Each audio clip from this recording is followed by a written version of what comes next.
Good evening. Thank you guys for tuning in to Wednesday Night Live. We're going to get started in just a little bit, but first off, we have a rock, paper, scissors bracket challenge tournament that we need to get going.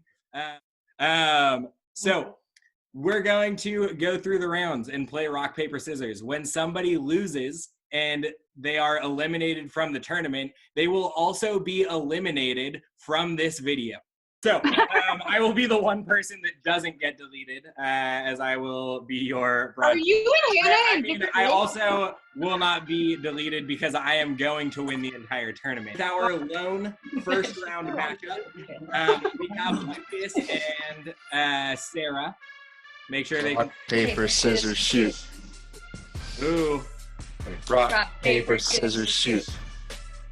Oh, Lucas takes the victory, and Sarah. I knew it. I'd like to say goodbye, but Right. you're in the same room, so you're still going to be here, I guess. So we're going to go to the bottom of the second round bracket for our matchup between Jared and Chris. Rock, paper, scissors, shoot. Oh, Chris takes the victory with his Jared. Good job, Chris. Telling you goodbye. But for our next matchup in this quarterfinal, we have Autumn, who got her bye, and she is going to be going up against Hannah. Hannah, Autumn. Rock, paper, scissors, shoot. And of course you tied. All right, one more time. Rock, paper, scissors, shoot.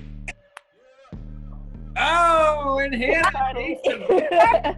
Moving on to the final matchup with Chris. Autumn lost that one. Goodbye. With that, we are moving up into the premier matchup of the quarterfinals between Caitlin Buster and the one, the only, the soon-to-be champion, Chandler Richardson. All right, here we go. All right, Caitlin, let's go. Right. Rock, paper, scissors, shoot. Yeah! No, come on! Yeah! Are you kidding me? I win. Good job. I Chandler off the tree. So I'm moving on now. Wait. This. Caitlin loses, and I will be moving on to the semifinal. No, I'm just kidding. She was just We're going to move on to our next matchup between Liz Worsham and our lone winner from the first round, Lucas Wilkerson. All right. Okay. Rock, paper, scissors, shoot. Okay. All right, here we go again. All right. Okay. Rock, paper, scissors, shoot. Sarah was distracting me. Rock, Lucas is out of here. Yes. Sarah distracted me. She just came in right now. Bye, Lucas, for the semifinal. Liz and Chandler. Caitlin. I'm sorry. I'm not used to losing. Caitlin, So love you. Liz and No matter what happens, we're friends. So here we go. Rock, paper, scissors, shoot. Oh, Caitlin takes it with the paper. Come Oh, man. on. Thanks for playing. You are the weakest link. Goodbye. Wow. All right. Our next semifinal matchup, we have Chris and here we go. All right. Paper, scissors, shoot. Oh, first round. Chris takes the paper, covering up Hannah's rock, and we are moving on to our final round as we say goodbye to Hannah. Later. All right, Hannah. All right, Chris and Caitlin, for this final round, we're gonna give you guys best 2 out of 3. All right. 2 out of 3. All right. Yeah. Okay. All right. Rock, Okay. paper, scissors, shoot. Ooh, Caitlin takes the first one with the rock. Scissors. Caitlin, you need one more to be our rock, paper, scissors bracket challenge 2020 champion. Chris, you defend her off. Rock, paper, scissors, shoot. No! And Caitlin takes it! Sweeps the competition away! Not a chance! Caitlin, Dang it! congratulations! Chris, Thank you. I get to say goodbye to you. All right, bye. Adios. Caitlin, congratulations. You have just won the RPS bracket challenge. What are you going to do next? I wish I could go to Disneyland. Excellent job. I'm going to say goodbye to you now. Thank you, James, for the moral support and commentary in the background. See you later, guys. That's it. We have finished our bracket challenge. Thank you, guys, and enjoy the show.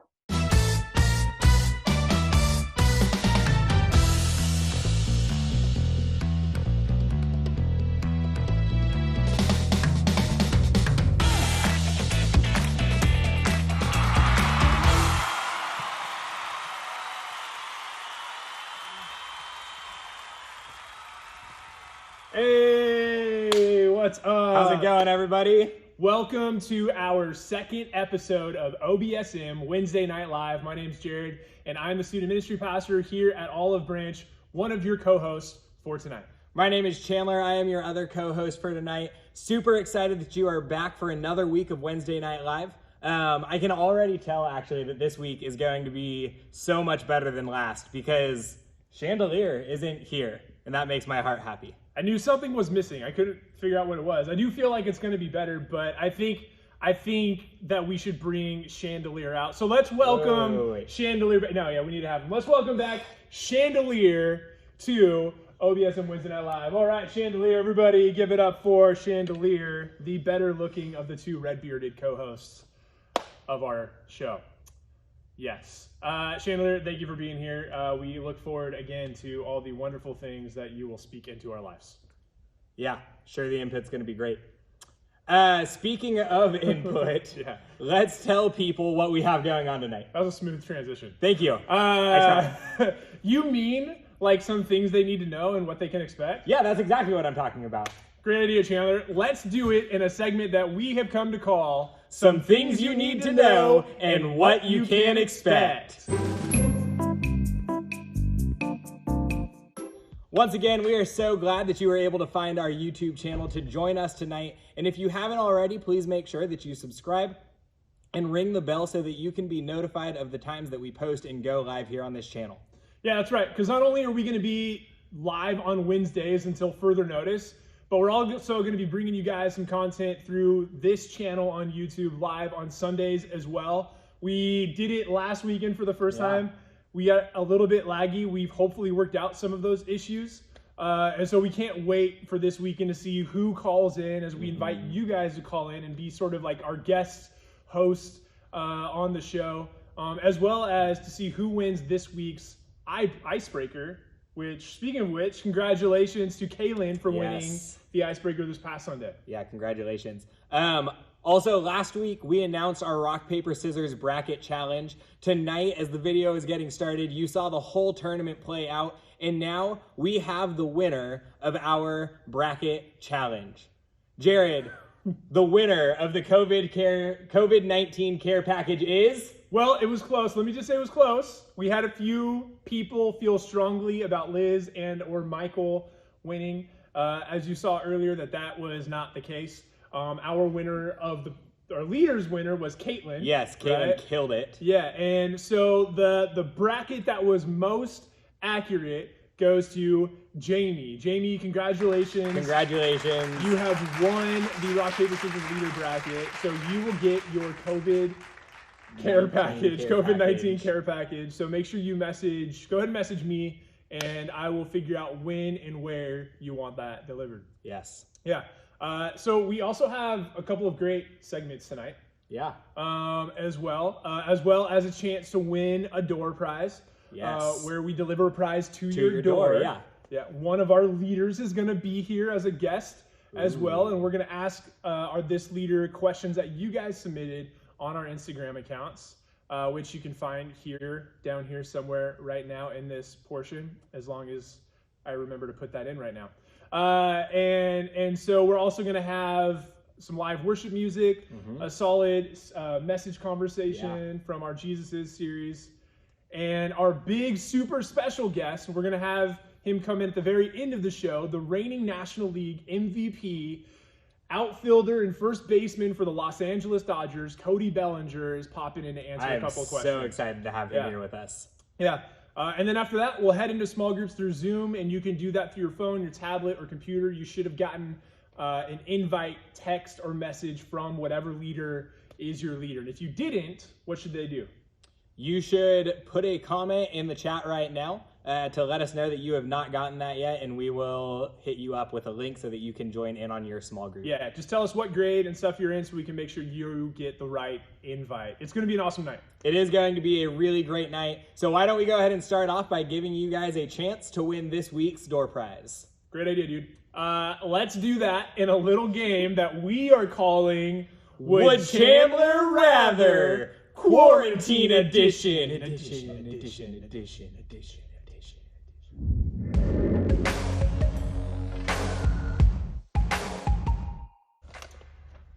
That's right. I'm going to read off 10 different quarantine-themed would you rather scenarios, and Chandler's going to write down his answers to each secretly, and as he writes them, you guys are going to type in and try to guess which one he is answering. But don't hit send on your answers until you have all 10 of your guesses written together. That way we can see all your guesses together, and the winner will get today's door prize, $5 worth of whatever you want from your favorite food or store or restaurant, whatever, as long as they're open, and you get to pick if Chandler or I deliver that to you. I think it might be a good idea to have just some help with this. So let's bring out tonight's guest leader, Liz Worsham. So put your emoji hands together for Liz Worsham. Woo! Liz, come on out. Thank you for being here. Super excited to have you. I'm excited to be around people. So, Liz, just for fun, as Chandler answers his secretly, why don't you, just for everybody, I'll go ahead and step up into the light a little bit. There you go. As Chandler answers his secretly, why don't you just kind of tell us what your answers would be to these. Okay. All right, so just for fun, Liz is here just for your entertainment. Chandler's are the answers you're trying to guess. All right, so first one, Chandler writes secretly, Liz answer out loud. Would you rather be quarantined with Bigfoot or quarantined with unicorns? Go ahead and write your answer, and as he processes, why don't you think out? You got to think quick. You don't get too much time to think. Horses freak me out. Horses? They scare me in general. No, these are unicorns. I know, so but unicorns are horses. horses with a horn, with like a weapon on their head as well. So I would choose Bigfoot. Maybe we'd be friends. I think we'd be buddies. All right, Bigfoot, good answer. All right, question number 2. Would you rather be quarantined in home for 7 days or be in class all day with the subject you dislike the most for 2 days? Quarantined for 7 days. Quarantined for 7 days in my house. That's wait, read that again. Would you rather be quarantined in home for 7 days or be in a class all day with the subject you dislike for 2 days? So 2 days stuck in a classroom with a subject you hate, or in your home, you're doing 7 the days work. straight. You're doing like homework, classwork, all the things. Yeah, I mean, you're in the class. Whether or not you choose to be a good student is up to you. Well, I still choose 7 days. I still choose 7 days. All right, next one. This one's interesting. Would you rather lick a public restroom toilet seat or play a game of tag with your friend who has the coronavirus? Oh. Yeah. It's a public. It's a public restroom toilet seat. I'd rather play tag with a friend. Yeah, I mean, because you can be smart. You can wash your hands. I'll play dirty. After. I'll trip them. I'll run away. You can wear a mask. There's the preventative measures you can take. You are all out of toilet paper. Would you rather wipe with a leaf that could possibly be poison ivy, or wipe with a pine cone? Pine cone. You know what you're getting. You know what you're getting. I like that. I like that. I wonder how much you're influencing his answers right now. I don't know. Would you rather be allowed to only watch Frozen 2 or Tangled for the rest of quarantine? Tangled. That was quick. Nice. Yeah, I don't care about Frozen. All right, number 6. Would you rather live off of only canned meats or canned vegetables? Canned vegetables. Canned vegetables. Yeah. Oh, they're both gross. Interesting. They're both gross, but at least one's a little bit more nutritious. Yeah, At least a little bit. It'll keep you from getting scurvy. So. Number 7. Would you rather be stuck inside with video games but no bathroom ever, or stuck in your backyard with no video games but an outhouse to use? Backyard with an outhouse, for sure. For sure. That one's kind of too easy. Would you rather? Or then is again, yeah. Then again, you never know with this guy. Look at his pants. I don't know if you can see his pants. Would you rather be quarantined at your house all year but be allowed to invite friends over, or have school year round? Have school year round because I work at schools. There you go. Education What was the first option? is knowledge. Quarantine at your house all year but be allowed to invite friends. You'll never learn anything. Number 9, would you rather be out of toilet paper or toothpaste? Toothpaste. I live by myself. What do I care? What do I care? Chew on some charcoal. Number 10, the last one, would you rather be quarantined with good internet but no access to any streaming platform, or quarantined with garbage internet but access to every movie made before 2017 in a hard copy? In a hard, so like in DVD form. Yeah, sure, whatever. VHS, all the above. Laserdisc. I would choose that. Laserdisc. I mean, Hard copies? I would choose hard copies. Hard copies. All right. Hey, Liz, thank you so much for coming out and helping fill the time while Chandler thinks through these really difficult scenarios. We will catch up with you a little bit later. Great. Thank you so much. Thanks Peace for out, having Liz. me. Thank you, Bye, Liz. everybody. All right, Chandler, you're going to reveal your answers, but before you do that, now is the time that you all need to hit submit on what you think Chandler voted. So make sure you submit all your answers together, and we're going to go through. And for the sake of time, you don't get to validate any of your answers. Oh boy, okay. Unless I feel like it Yikes. needs validation. This So is you're gonna just get going to have to fun. live with what you chose, and we'll all judge you All right. openly. All right, so hit submit on your answers right now, and here we go. Number 1 was, would you rather be quarantined with Bigfoot or unicorns? Bigfoot. Nice. Number 2 was, would you rather be quarantined in home for 7 days or be in class all day with the subject you dislike the most for 2 days? Quarantined at home for 7 days. Awesome.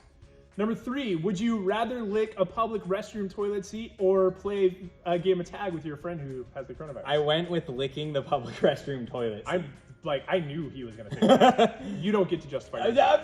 Number 4 is, you are all out of toilet paper. Would you rather wipe with a leaf or a pine cone? A poison ivy leaf or a pine Yeah, cone? a pine cone. Good job. That's 1 day of pain. Yeah. Wow. Would you rather be? I can hear Liz laughing backstage. Would you rather be allowed to only watch Frozen 2 or Tangled for the rest of That quarantine? one was hard, but I went with Tangled. Good job. Would you rather live off of canned meats or vegetables? Vegetables. Don't sound too excited. No. Number 7, would you rather be stuck inside with video games but no bathroom, or stuck inside your backyard with no video games? Backyard, no no house. video games. Yeah, I think Outhouse. that's too obvious. Mhm. If any of you would choose otherwise, like, stop. Oh, and I pray bet right now. 90% of them chose otherwise. Stop and pray right now. Number 8 was, would you rather be quarantined in your house all year but be allowed to invite friends, or have school year round? School year round. Good job. Thank you. Leading by example. Hopefully you would all choose the same. Number 9, would you rather be out of toilet paper or toothpaste? Out of toothpaste. I can get like some baking soda or whatever that you, yeah. Pray for Hannah. Would Sorry. you rather, number 10, the last one, would you rather be quarantined with good internet but no access to any streaming platform, or quarantined with garbage internet but access to every movie made before 2017 in a hard copy? Every movie before 2017 in a hard copy. Awesome. Hopefully you got them all right. If you got all 10 right, congratulations. Maybe you got 9, you got 8, but just in case, there might be a tie. Yeah, there could be a tie, and so just in case, I actually am going to write down another thing on this card. I'm gonna write down a number between 1 and 1,000. So go ahead now and also comment a number between 1 and 1,000. So just in case you were tied with somebody, whichever people in the tiebreaker, whichever person in the tiebreaker is closest to the number that I write down is going to win the door prize. That's right. So good luck to you guys. Hopefully you win. We'll let you know and we'll try to contact you. So that was fun. But it's now the time of the show or hangout or whatever we're calling this, where things get real. So let's head to the place where the realness happens. Yeah, sweet. Where's that, Chandler? The chairs. Let's head to the chairs.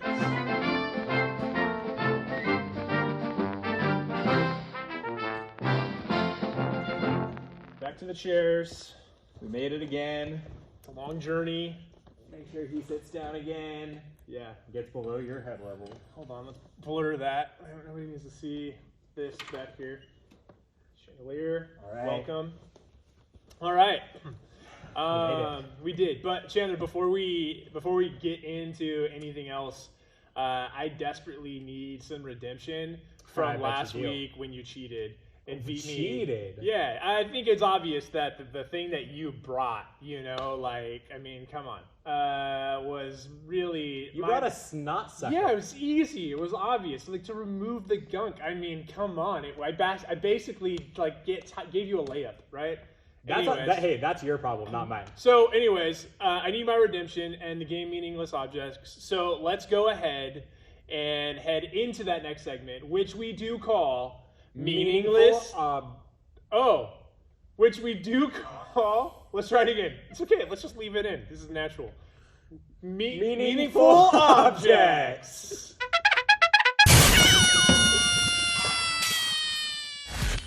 All right, so how this works is me and Chandler, have each brought a secret meaningless object that the other person doesn't know what it is, and they're going to have to take and give it some biblical meaning. And you're going to have 30 seconds to do this. So I will give Chandler an object, and he's going to look at it, and he'll have 30 seconds to be able to tell what it is. We forgot a timer. Can we actually just have Liz come on now, and she can come bring her timer, and she'll be on shot with us while we explain our meaningless turned meaningful objects. That's a great idea. Liz, come on out.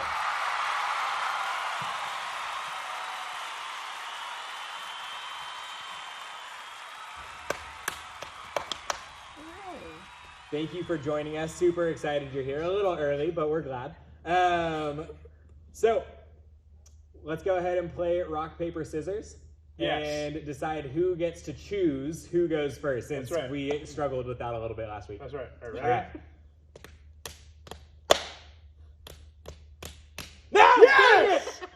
You're going first this time. Oh. All right, here we go. Chandler, you got your so clock scared. ready? No, you get a I didn't timer? know I Get needed your- We get need your a timer ready. 30-second timer. 30-second timer set up, and as soon as Chandler sees this object, pull it out, and then he'll have 30 seconds to give this meaningless object some biblical meaning. All right, are you ready? You got the timer ready? I have a timer ready. All right, hold it up. That way everybody can see it too when we start. All right, Chandler, here you go. Start it as soon as he pulls it out. All right, ready? And start. It's a toothpick dispenser. It is.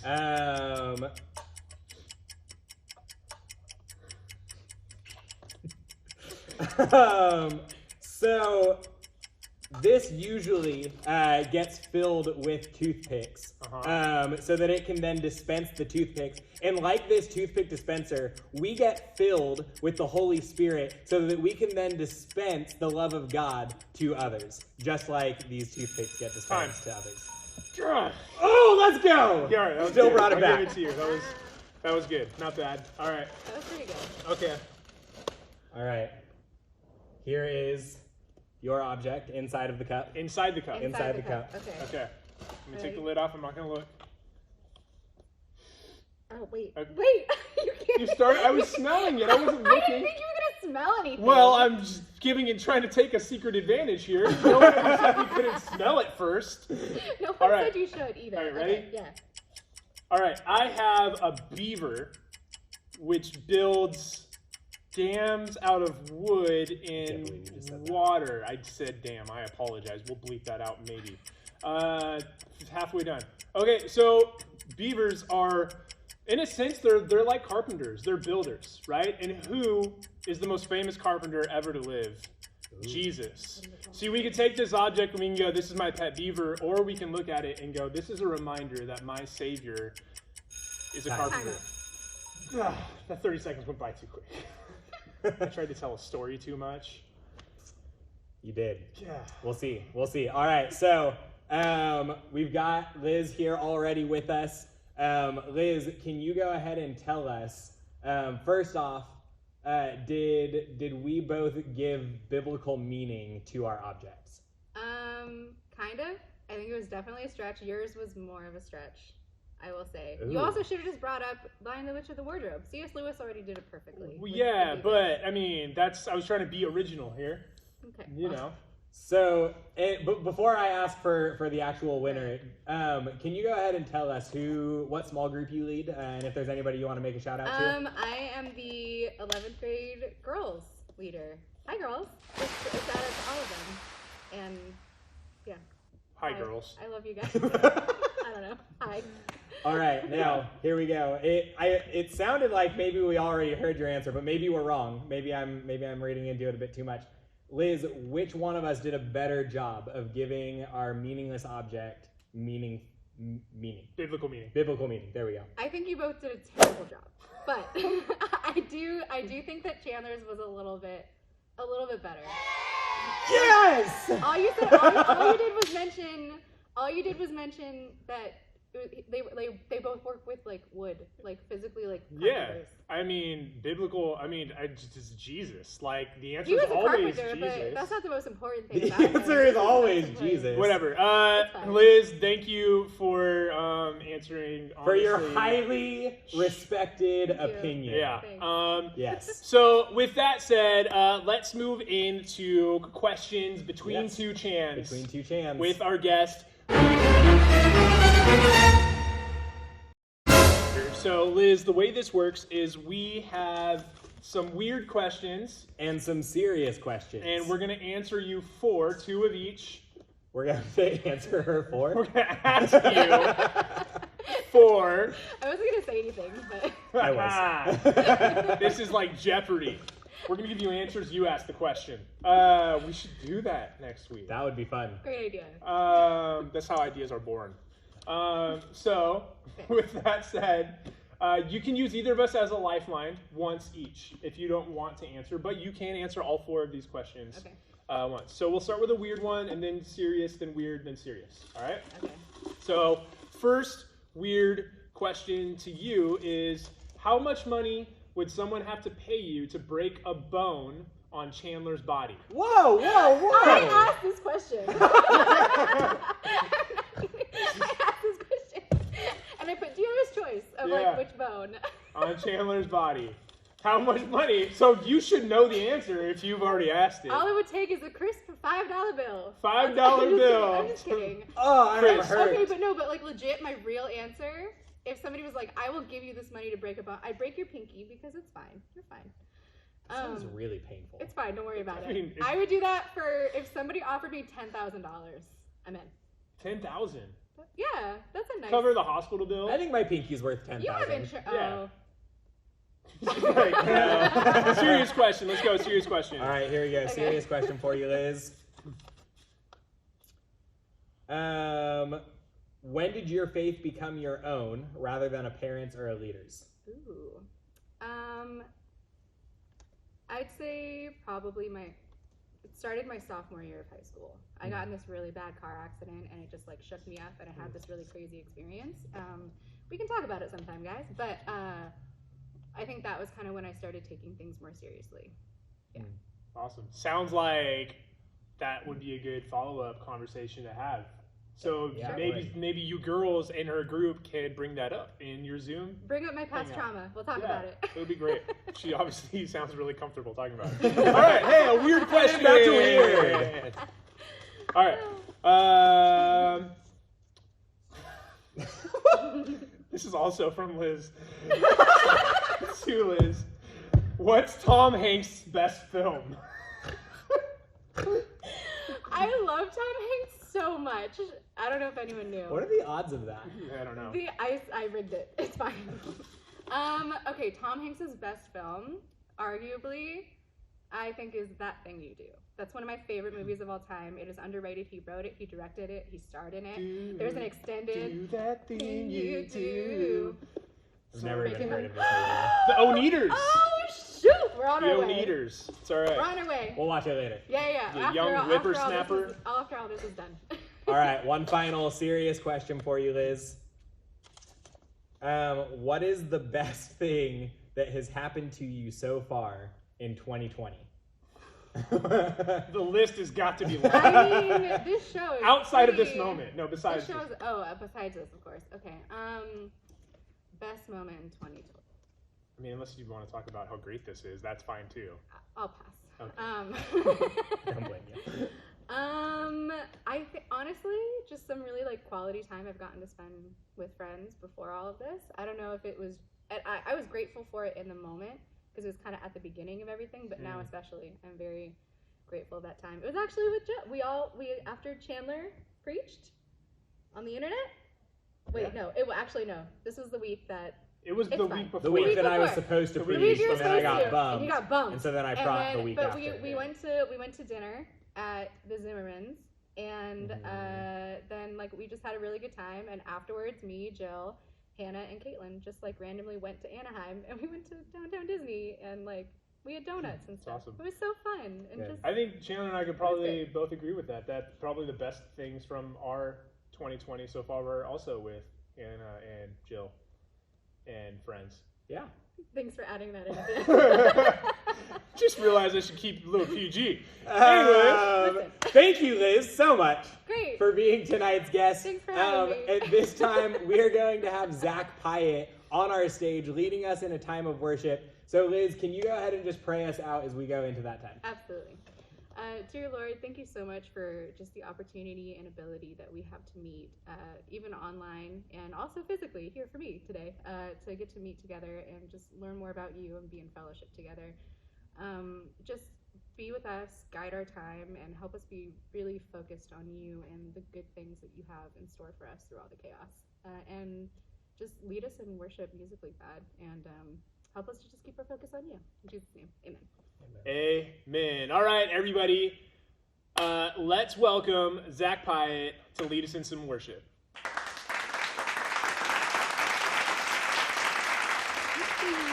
All right, so as we're about to get into worship, feel free to stand up and praise God that way. If you want to sit down, if you want to lay down even, whatever works for you.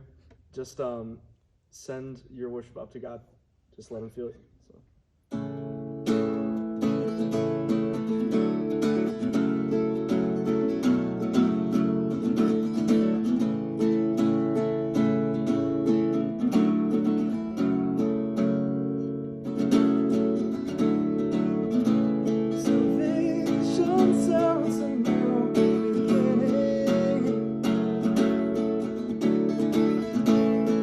Distant hearts begin believing.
I spoke a word, you were singing over me.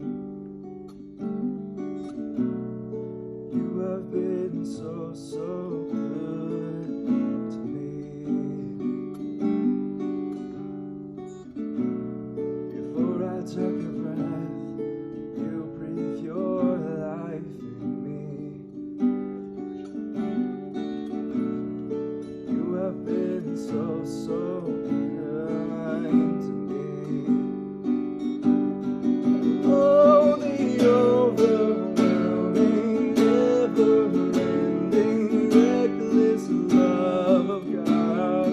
Oh, it chases me down, fights till I'm found, leaves the 99. I can't earn it, I don't deserve it, still you gave yourself away. Oh, the overwhelming, never-ending, reckless love of God. Yeah, yeah, yeah.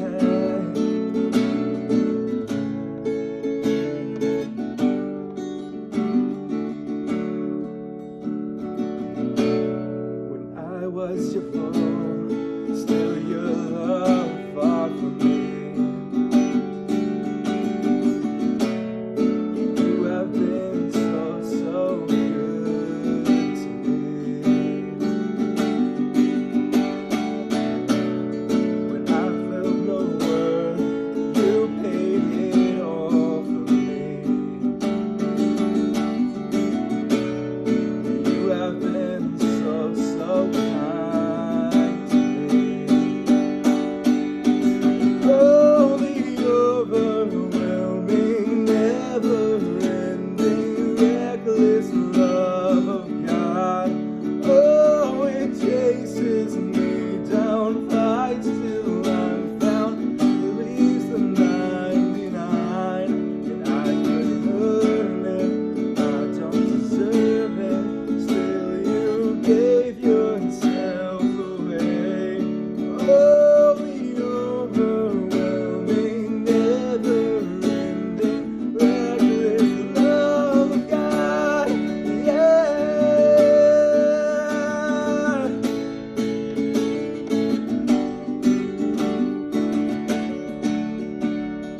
There's no shadow you won't light up, mountain you won't climb up, coming after me. There's no wall you won't kick down, lie you won't tear down, coming after me. There's no shadow you won't light up, mountain you won't climb up, coming after me. There's no wall you won't kick down, lie you won't tear down, coming after me. Oh, the overwhelming, never-ending, reckless love of God. Oh, it chases me down, fights till I'm found, leaves the 99. I couldn't earn it, I don't deserve it, still you gave yourself away. Oh, the overwhelming, never-ending, reckless love of God. Yeah.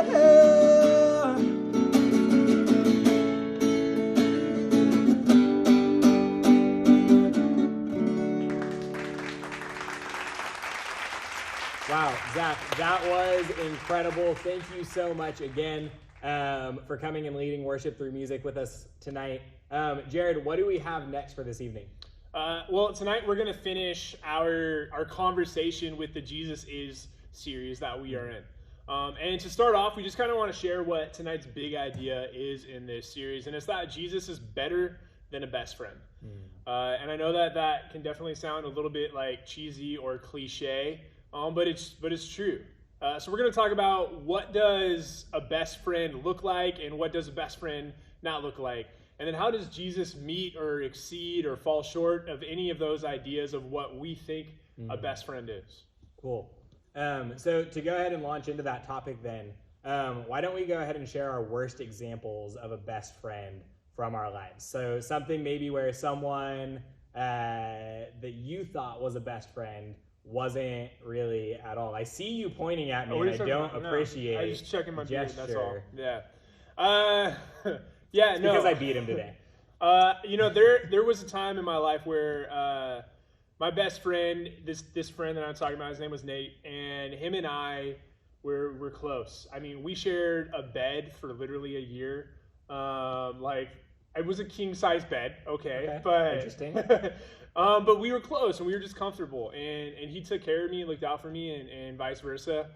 But we were both also kind of into smoking weed, and I basically had gone through a situation where I gave my life back to Christ, rededicated my life to Christ, and started going to church more.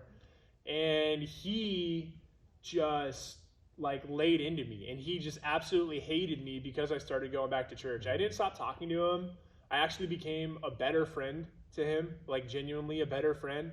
I actually cared about him more than I cared about myself for the first time, whereas before I just cared about him more than anyone else, not including myself.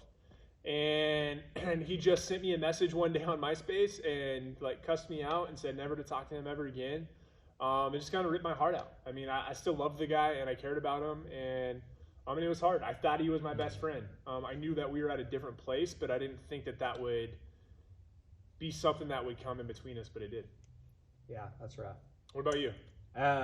So for me, and I've shared some of this with some of you guys, but I had a friend who he was going to be the best man in my wedding. And slowly just kind of worked his way down to best man to, okay, he'll be a groomsman. And then from groomsman to, okay, he'll get an invite to the wedding. And eventually he didn't even get invited to the wedding because he got married and just kind of moved out of the state and disappeared and stopped talking to us. I had called him out on something in a ministry that we were running together, and I don't think that he liked that. And instead of working through that with me, he just kind of said, see ya. And yeah, took off, and I've talked to him maybe once in the last year. Wow, that was a really depressing question. Yeah. Sorry for asking that. Yeah, let's how about what about an example of a best friend, or a story that you realized that or that really just shows that person was a best friend in your life, or is a best friend in your life? Yeah. So I have a friend named Emily, and she and I had just came to a point at one point where we were just kind of butting heads over a few issues, and I think most people would have just continued to let that happen. And honestly, we weren't really butting heads. We were more so just both upset with the other, but hadn't really said anything. And so she called me out kind of and said, hey, we need to get together and we need to talk through this. And we talked through it, and she's still one of my best friends today because she cared enough to talk to me about something. That's cool.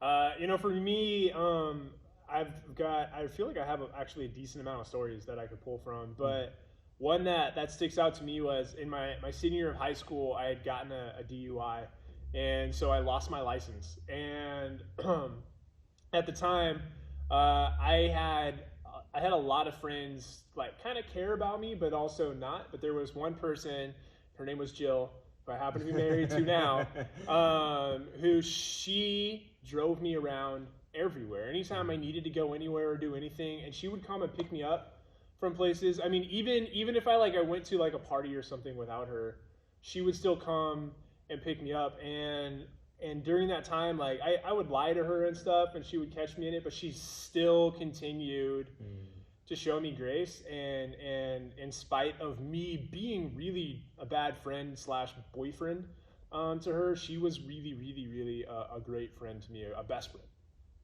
Wow.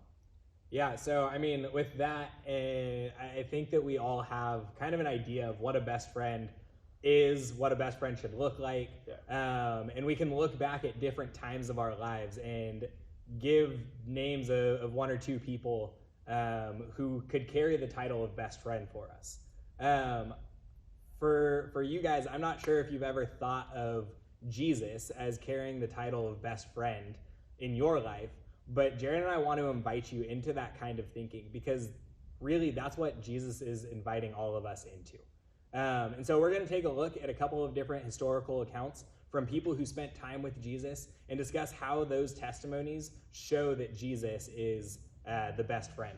So if you guys want to join me, I'm going to open up to Matthew chapter 14, and we're going to be looking at verses 28 through 31 right now.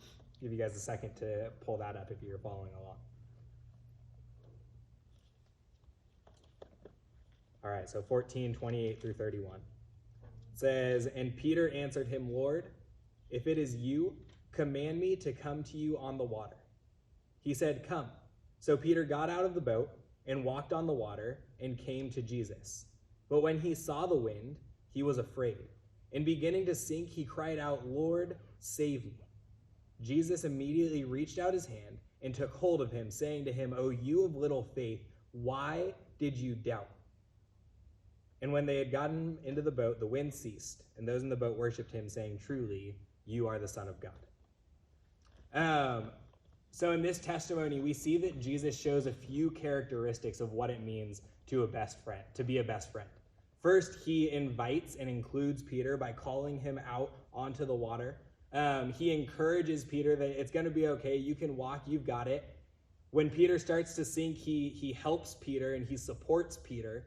And then in that also challenges Peter of going, dude, like, what are you doing? You just look at me. Like, you had no reason to doubt.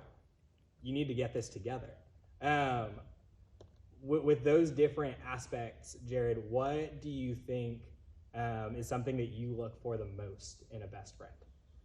I mean, obviously all those things I think are, well, at least most of those things are things that we look for, but I think for me personally, the thing that I look for most in a best friend is someone who is inviting and including and inclusive.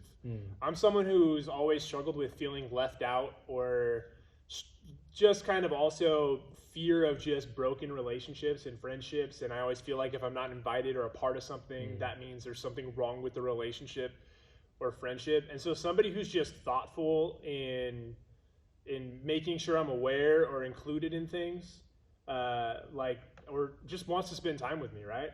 Like that's, or brings me into things that are theirs and are special. Like those are things that I value highly in a relation or a friendship. That's really cool. I think for me, the biggest one, actually kind of a combination of encouraging and challenging. On one side, encouraging because I often struggle with just feeling like not good enough. And so it means a lot to me when somebody comes alongside and encourages and say, hey, you've got this. Hey, like, let me just give you some words of encouragement. But then also having somebody who will challenge, kind of give me a kick in the butt and push me into something that I need help with. Yeah, for sure. What was the next question we got? Oh, yeah. So which of these do you think is something that people don't value enough in a best friend? Yeah, I think the obvious answer is challenges. A friend who challenges us. Like, nobody likes it when our friend is like, hey, yo, For sure. Chandler, you suck right now, man. Like, hey, what you just said to so-and-so, like, was not cool. Or the way that you've been treating someone is not right. Or that thing that you've been doing, like, you need to stop. Or, hey, maybe you should start doing more of this good thing or whatever, right? Like, we all struggle with being challenged to be someone better than what we are, because I don't think we like to think of ourselves as not good enough. Or if our friend challenges us, we just feel like, oh, they're trying to change us. They don't like me for who I am. They don't accept me for who I am. So clearly they're not a good friend. Yeah. Can you think of a time when you were called out by a friend in a good way and challenged by them? Yeah, I had, when I was about 20 or 21 years old, I was living with some friends in a house, and in that time I learned a lot about myself. But I had a friend of mine kind of call me out for being controlling, that I would kind of manipulate people into getting me to be a part of their stuff. Similar to like how I look for friends who invite me and include me in things. One of the things I would do to make sure that I saw that, or that friends would include me and stuff, is I would kind of manipulate them or try to control them or do guilt trips and stuff like that, or just make them feel less than. And that was really, really hard to hear. But ever since he sat me down and had that conversation with me, which in the moment I wasn't really stoked to hear, I noticed it in my conversations with people moving forward, and have been able to work on it. I'm still not totally there yet, and still sometimes don't even know I'm doing it. That's how much of a problem it was. But because of him, I've definitely grown a lot. Yeah. So your friend did that for you, and I think that Jesus does that for all of us. He's really the ultimate challenger of a friend. You know, we saw it here with Peter. People say that the Bible is the most offensive book that you'll ever read, because you go through it and you read the commands of Jesus, and a lot of times they cut you to the heart. Like they are calling you directly out on something that you need to do, but he's doing it ultimately because he wants us to be better people, to be better friends, and to be better leaders. I think he's really good at challenging. And so we need to be challenged by him, and I think that we need to challenge each other to be more like Christ.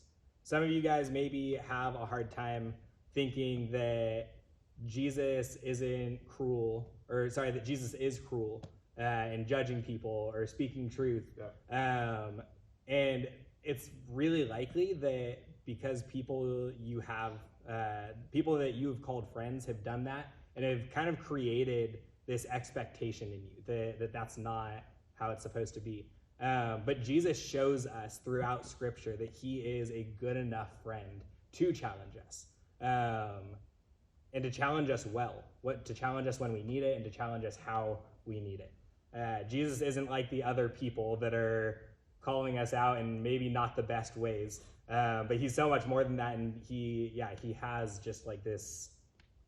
I don't know, I guess he has the right to challenge you because of the way that he's lived, because of the way that he lived his life. For sure, and he does it perfectly. Yeah. Right? So the next testimonial account that we're going to take a look at real quick, just to kind of look at Jesus's example of being a best friend, comes from John's testimony in his gospel. So we're going to be in the Gospel of John, and this comes out of chapter 15, and I'm going to read verses 12 through 13. And this is Jesus teaching, and he says, "My command is this: love each other as I have loved you. Greater love has no one than this, to lay down one's life for one's friends. You are my friends if you do what I command. I no longer call you servants, because a servant does not know his master's business. Instead, I have called you friends, for everything that I learned from my Father I have made known to you." So in this passage, Jesus is actually teaching somewhat on what does it mean to be a friend, and specifically what does it mean to be his friend. And he sets this best friend bar really, really, really high. And it's to give your life for another person. Most people don't understand that being a best friend is about sacrifice, right? Most of our friendships when we're young and growing up, and sometimes even as adults, are start out based on common interest. Am I comfortable with this person? Do they accept me as I am? Right? Everything is really me focused in our friendships, right? We kind of say things like, "You're just like me, so let's be friends." Right? We have the same thing. You're basically me, so I'm going to be friends with me. And so that's what our friendships become based on, just this shallow thinking of us, rather than how do I serve this person? How do I be selfless? How do I be sacrificial? And so, Chandler, can you share a time that you had a friend sacrifice something for you? Yeah, I think I can't think of like one specific instance, but just over the course of the last year and a half with the friend group that Hannah and I have had, who a lot of times are having their own struggles with finances and stuff, having money. and we like want to go out to dinner or something, and in that moment, Hannah and I like don't really have the money to go out and do something.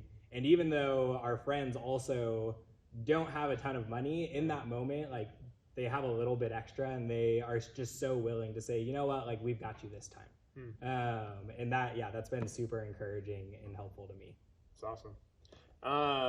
You know, I remember one time in high school actually lost my cell phone at the beach, and we didn't realize it until we got back home in Anaheim. And somebody called from the phone, my girlfriend at the time, and who is now my wife. And so she called one of my friends that I was with, and they were like, hey, they know where your phone is, you can go get it.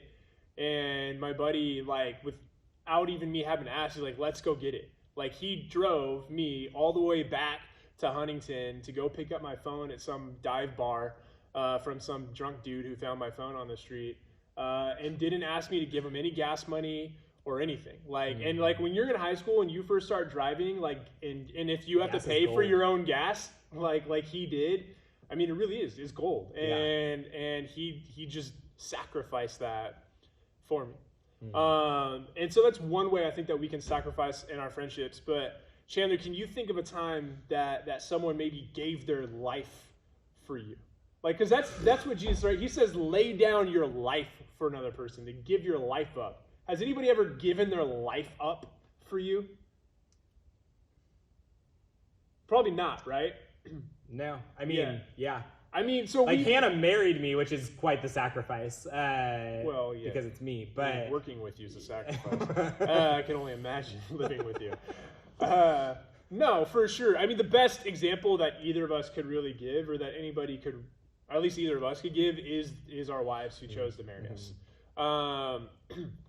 Right? Like, and that's really it. But even that example, even though they gave their lives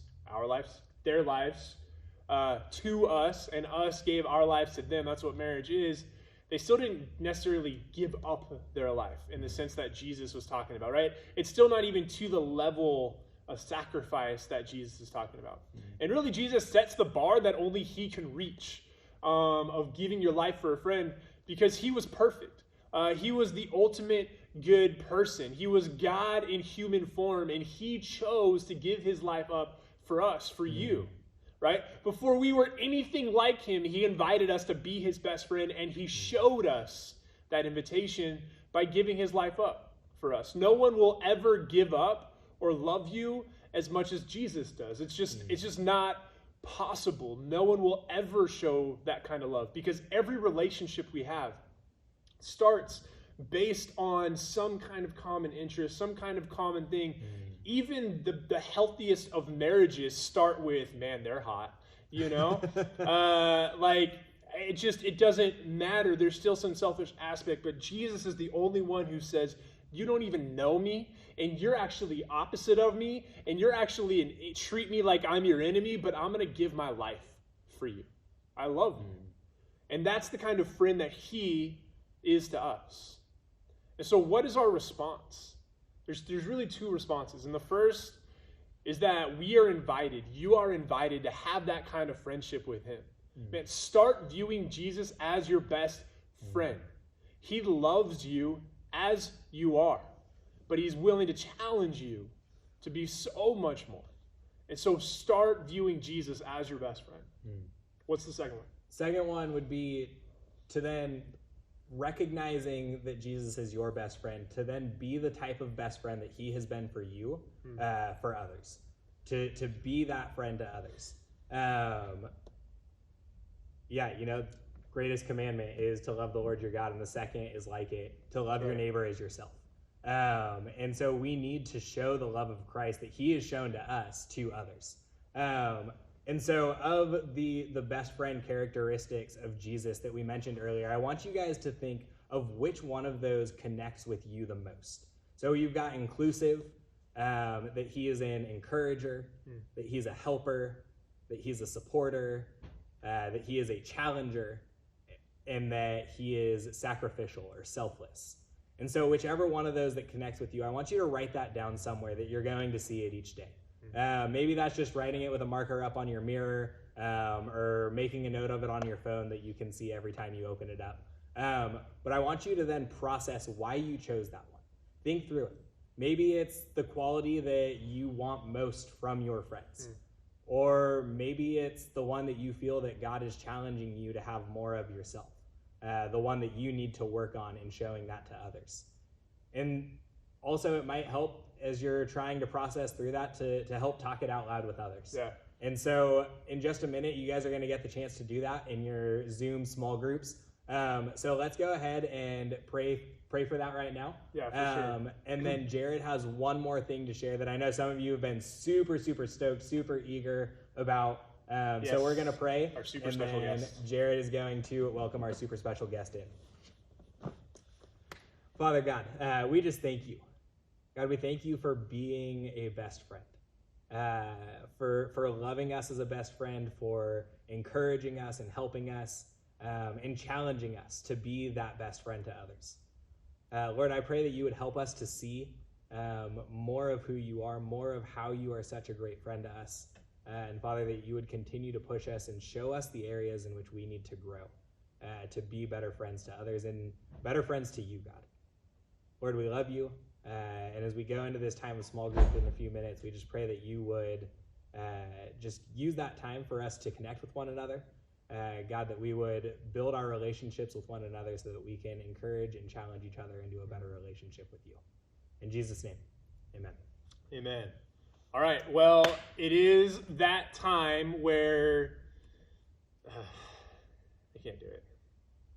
So I'm kind of going off script a little bit here. We've been announcing that we were going to have Cody Bellinger be the guest, and like the more I'm thinking about it, the more I'm not feeling good about it. It was going to be this April Fool's joke, and at the end it was going to pop up and say, April Fools, we couldn't get Cody, and I'm feeling a little bit like a jerk, so I just want to apologize, and I just want to say to you guys, and really especially to Chandler, April Fools! I got Cody Bellinger. I reached out. What? He did reply. What? Yes, he did.